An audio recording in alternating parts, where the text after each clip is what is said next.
Seguimos conversando con Fernando Strafase, director ejecutivo de CIPEC.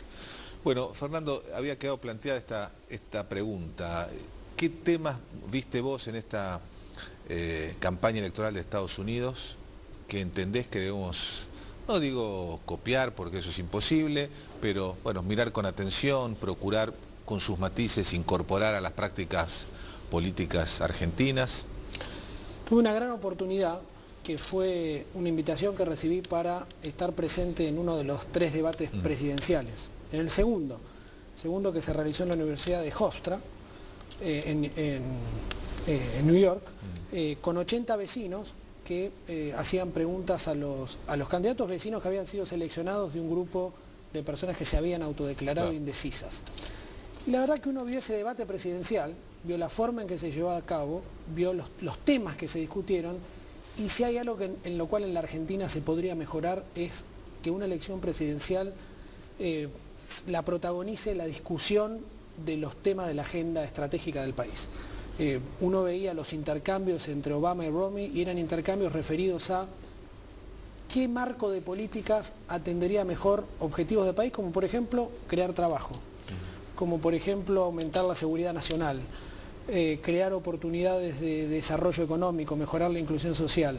El debate presidencial, ese y el primero, porque el tercero estuvo focalizado en política exterior, es una oportunidad única para que los candidatos presidenciales no solo discutan entre ellos, sino que de alguna forma también establezcan un contrato con la sociedad respecto de qué proponen y cómo van a hacer para cumplirlo. Como vos sabés, la Argentina tiene el peor de todos los récords en esa materia. Nunca en la historia argentina hubo un debate presidencial. Uno de los pocos países en la región que todavía no tiene esa práctica afianzada. Bueno, hoy por hoy alguien te podría decir, Fernando, bueno, es más fácil hacer un debate presidencial en Estados Unidos porque es un sistema bipartidista. En la Argentina, donde hay un partido muy fuerte como es el peronismo y luego otras expresiones, sería más difícil hacerlo, pero tampoco lo hubo cuando había un esquema más bipartidista en la Argentina. No, uno siempre recuerda aquella famosa imagen de la silla vacía, sí. ¿Te acordás de Menem? Pero desde ese momento y en toda la trayectoria desde la vuelta a la democracia, siempre primó en el cálculo político ese viejo apotegma de el que gana no debate. Claro. Y hay algo que está invertido en términos de incentivos, porque el que gana no debate, porque lo ve como un signo de debilidad, y la sociedad, a diferencia, por ejemplo, de lo que ocurriría en otros países, tampoco penaliza esa conducta. En países como Estados Unidos o en el Brasil de las últimas elecciones, si un candidato que va encabezando las elecciones no debatiera, es la sociedad lo que lo vería como un signo de debilidad frente a ese candidato. Es verdad que los primeros debates en un sistema multipartidista de varios candidatos sería más difícil de organizar, pero a debatir se aprende debatiendo. Claro. Hiciste referencia a algunos de los temas que se discutieron en la campaña, por ejemplo, los que tienen que ver con el grado de injerencia o dirección que puede tener el gobierno o el Estado en la economía. Incluso en algunos estados esto fue un tema muy decisivo, como en Michigan, por ejemplo, por el salvataje que dispuso Obama de la industria automotriz. ¿Crees que esa discusión está saldada en Estados Unidos o es la que refleja este país dividido casi en 50% partes iguales en cuanto a sus preferencias? Con independencia de la recesión, que alteró un poco los matices de ambos lados con los cuales se aplica esa concepción de más o menos Estado, la diferencia ideológica, casi filosófica, te diría, en torno al rol del Estado en los Estados Unidos, es probablemente, junto con algunas cuestiones morales, el clivaje más importante que separa a demócratas de republicanos. En una recesión, un demócrata ve una oportunidad para que el Estado intervenga y de manera keynesiana reactive la economía. Un republicano ve una oportunidad para bajar los impuestos, correr el Estado de algunos sectores y dinamizar la economía a partir de la iniciativa individual. Esta concepción respecto de qué rol tiene el Estado y qué impacto tiene en la economía y en el desarrollo de las personas no está para nada saldada, y de hecho yo creo que en la última elección fue uno de los temas más importantes entre uno y otro, con Romney diciendo que quería bajar los impuestos para reactivar la economía y Obama diciendo que había algunas inversiones y regulaciones que el Estado tenía que hacer, en algunos casos subiendo los impuestos para reactivar la economía también. Claro, y con una gran precisión en cuanto a las propuestas que efectuaba cada uno, ¿no? Se discutían políticas con bastante detalle en algunos casos. En muchos casos, también es verdad que sobre todo en el segundo debate, hubo un intercambio muy preciso, muy intenso, de Obama mostrando inconsistencias del plan de Romick, quien por un lado decía que iba a bajar impuestos por tantos millones y por otro lado decía que iba a financiar otras causas como por ejemplo defensa, por otros más y en algunos casos superiores. Ese debate de consistencia y veracidad sobre lo que se proponía fue intenso y muy interesante. ¿Cómo observás vos la repercusión que pueda tener estas elecciones en Estados Unidos? ¿Crees que hubiera cambiado mucho con Romney? Digo, para el resto del mundo, porque hablando de los debates, en el tercer debate presidencial, bueno, fue bastante decepcionante, porque bueno, no se habló de Europa cuando hoy tenemos una desaceleración económica mundial ocasionada básicamente por lo que ocurre en Europa. Se habló muy poco y en términos, si se quiere, demasiado conflictivos de la relación con China, que es el segundo actor económico mundial. Bueno, América Latina se la nombró así muy marginalmente. ¿Cuáles crees que van a ser vos en función de este planteo que hicieron los candidatos en su momento, lo que puede esperarse para un segundo mandato en términos de Obama, en términos de relaciones internacionales? El tercer debate, que estuvo focalizado en política exterior, fue decepcionante además porque está muy de acuerdo en muchas cosas. Hay algunas cuestiones de la política exterior norteamericana, por ejemplo el vínculo con Irán, en el cual esencialmente están de acuerdo. Y ese tema, vinculado a la relación con Argentina, es quizás uno de los pocos temas que de verdad, en términos de política exterior, mueven la aguja y la apreciación de los Estados Unidos en su vínculo bilateral con Argentina. Hasta ahora, más allá de todas las desvanecencias que tuvimos y en los últimos años que intensificamos, había un paraguas de acuerdo de tal en torno a la cuestión antiterrorista, de no proliferación nuclear y de vínculos geopolíticos que cubría y alcanzaba para mantener una relación bilateral más o menos estable y en buenos términos, pese a todo lo otro. La cuestión de Irán sí es algo que le preocupa al gobierno norteamericano, sea del color que sea. Por eso van a seguir muy atentamente el tipo de diálogo y las conclusiones a las que Argentina llegue con Irán. Y respecto de la región en su conjunto, paradójicamente fue Romney el que en el tercer debate nombró 3 veces a América Latina como un socio que debería ser más privilegiado comercialmente en Estados Unidos que China. Y eso es coherente con una posición histórica de los republicanos de abrirse comercialmente más y de mirar hacia América Latina en términos comerciales. Esto no quiere decir en términos de seguridad nacional y demás.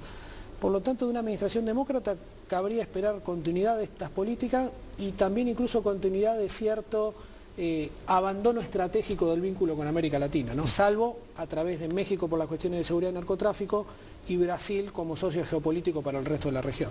Bueno, además hablar de América Latina como unidad es cada vez más difícil, ¿no? Por las distintas características económicas de los países y su distinto grado de relación económica y política con Estados Unidos.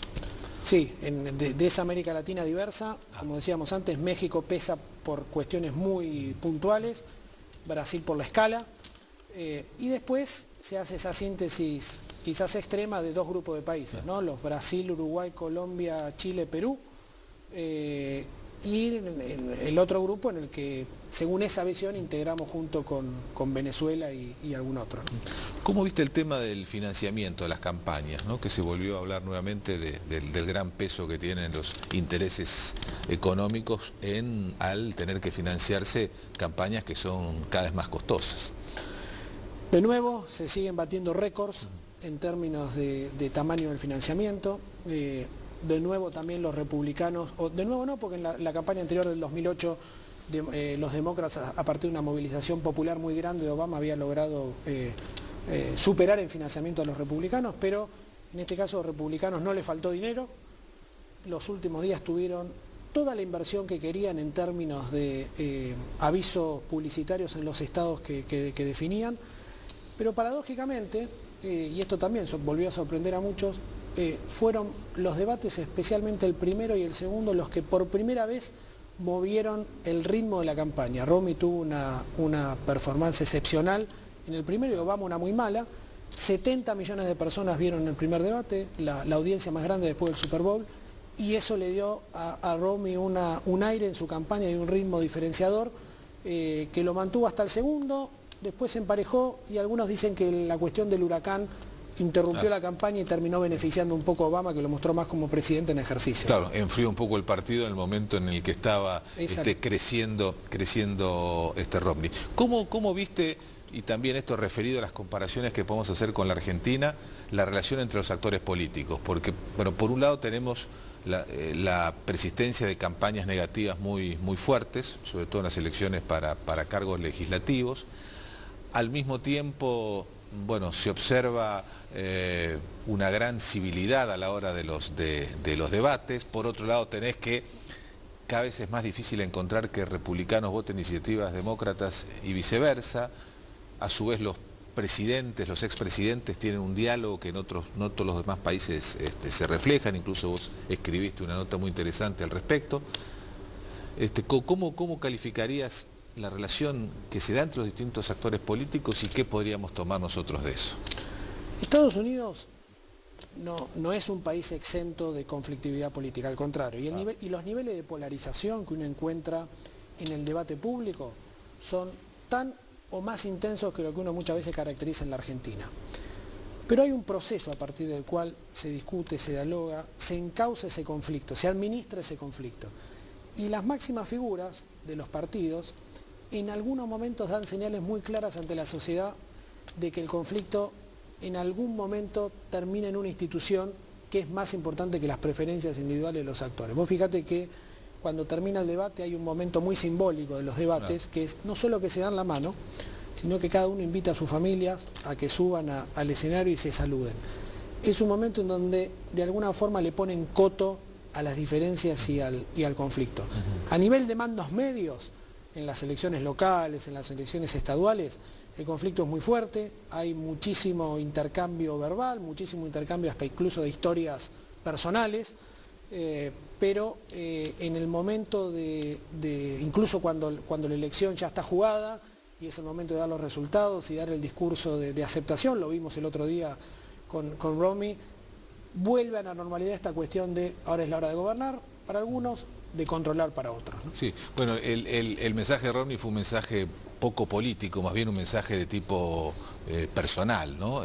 No dijo, bueno, vamos a seguir peleando por tales y cuales ideas, sino básicamente fue un mensaje de mucho contenido personal. De contenido personal muy probablemente influenciado por la certeza de parte de él de que probablemente esta fue su última oportunidad de llegar a ese premio mayor y ya empieza a hablar como un ex candidato a presidente, digamos, ¿no? Bueno, muy bien, Fernando Estrafase, muchas gracias por estar en el programa de hoy. Gracias por la invitación. Nosotros nos despedimos hasta la semana que viene. Chao, muy buenas noches.